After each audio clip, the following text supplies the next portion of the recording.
Hi guys! So it's me, Madel. So ngayon is magpo-product review ako. So ang product ko ngayon na i-review is lip tint siya guys. Ito.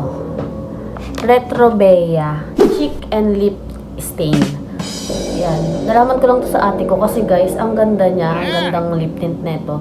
Then hindi siya bumabaho, hindi tulad ng ibang lip tint. Kasi ibang lip tint, 'di ba, parang ang liwanag sa parang kukunin ako ni Lord. Yung ibang lip tint is kapag tumagal is mabaho na, pero ito guys hindi. Yung niya, yung kapag ginagamit siya, parang ang lamig niya sa tapos parang malamig na maanghang ganun. Parang hindi naman siya maanghang, pero parang ganun. So ayan, may expiration date siya. Ayan expiration date is May 2024. So next year pa. Yun. So, ito siya. Ayan.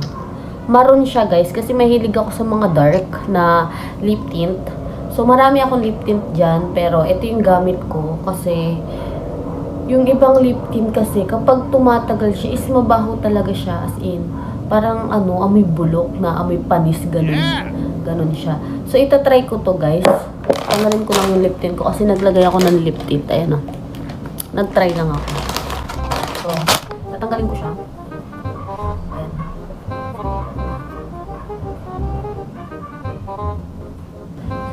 Ito kasi yung gamit ng ate ko. So, nakita ko, hingi ako ng hingi. Kaya, umorder na lang din ako. Sa Shopee ko ba ito binili? Sa Shopee ko ata ito binili. At saka guys, ang tagal na sa akin ito, ilang buwan na. Pero hindi pa rin siya mabaho. Ilang buwan na ito sa akin. Ang tagal niya kasi, parang isang ganun mo lang is, plakado na, parang tint na. Kasi dark nga siya, ganun. So, ayun yung labi ko. Pinkish pa rin na. Charot. So, ayun guys, ito is ilalagay ko. Ayun na. Ganito lang ako maglagay. Yan. Tapos ganun. O, diba? O, diba guys? Pero depende sa'yo ganun lang kasi ako maglagay para hindi masyadong OA. Pero pwede kang, kung gusto mong mas dark pa, pwede mo siyang patungan. Kasi sa ating mga kabataan, mahilig lang talaga is dito, ganun, diba? Pero ipapakita ko sa inyo yung buong dark para makita niyo yung kagandahan niya. Ayan Actually, parang karamihan sa mga katulad ko is mahilig sa dark. Ganda nyo, grabe. Kasi, hindi kasi masyado kita. Wait lang, patungan ko pa. Para, ayan Diba? Wait lang, kasi makapunta sa ipin ko. O, diba guys? Pakita ko sa inyo ng malapitan. Ayun siya, Para sa mga babaeng may hilig sa lip tint. Kasi usually mahilig talaga ang mga kabataan sa lip tint. Lip tint na yung gamit dati kasi 'di ba ang uso is lipstick. Pero ngayon, lip tint na talagang ito. Mga kabataan puro lagi may dala lip tint. Bawalan na ng iba lip tint, wag. Kasi syempre, mukha ka ng putla kapag wala ka man ng kaganto-ganto. So, ang ganda niya, grabe. Parang kapag naka-dark na dark ka, parang, may salamin dito. Ang puti ng ipin ko. Ewan ko lang sa camera bakit hindi. Pero, pakita ko sa inyo guys, yung salamin. Ayan. Ayun. Yan siya. May salamin siya dyan. Dito sa kabila. Yan. Diba? Yung sinasabi ko. Tint na ipin ko. Kasi salita ko na salita. So, yun lang guys. Para sa akin, ito yung the best lip tint kasi hindi nga siya bumabaho. Tsaka, ang lamig niya sa bibig. Lamig niya, tapos, napakaganda niya pa. At saka, matagal to mawala. Diba? Mas maganda naman talaga pag matagal na wala. Kapag kumakain ka ganun, may natitira pa rin siyang stain yon. Tapos, tinan mo, SPF pa to. With cooling effect and SPF 25. Diba?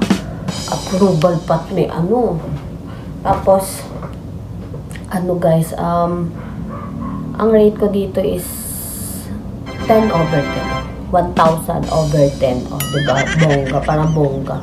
Kasi guys, sobrang ganda talaga niya. Pwede niyo siyang i-search sa TikTok. Alam ko meron sa TikTok eh. Pero try nyo na lang sa Shopee. Yun, makikita nyo naman yan. Ayun, Retrobea Cheek and Lip. Yan. Makikita nyo yan. So, minsan kasi nagkakaubusan neto kasi ang ganda talaga neto. Kasi yung alam mo yung pag may bumibili ka lang sa sa mga palengke na may tag 50, 50. Tapos, ang bilis bumaho at saka hindi siya ma-tint masyado lang, parang light lang. Eh, ang pangit naman parang isang ganun, wala. Tapos maya pag inom ka tubig, ubos na, o, diba? Kaya, para sa akin, ito yung recommend kong lip tint para sa mahilig mag-lip tint. Retrobea. Okay naman na siya, sulit na rin siya sa 100 plus kasi matagal siyang maubos, depende sa pagtitipid mo. Kasi tinan mo guys, ilang buwan na talaga. Wait lang. Kasi, dun pa lang ako sa Parañaque, nakatira, meron na ako nito. So, 6 months na ata ako nandito. Wait lang, June, July, August, September, October, November. Oh, 6 months na ako nandito, guys. Tapos, sa Parañaque, siguro mga 7 months to. Pero, guys, hindi pa rin siya mabaho. At saka, tinan mo, napakadami pa rin niya. Ay! Tumulo ba? Napakadami pa rin niya, guys. As in, hindi kasi makita kasi nakadark. Pero ang dami niyang laman, guys. Diba? Pero grabe, solid talaga, guys. Lalo na sa personal, kung makikita niyo man personal, ang ganda niya. So, yun lang, guys. Ang rate ko dito is 1,000 or 1 million over 10. Oh. Solid to, guys. So, bili na kayo neto. Retrobea Cheek and Lip Tint. Yun. So, yun lang, guys. Thank you for watching.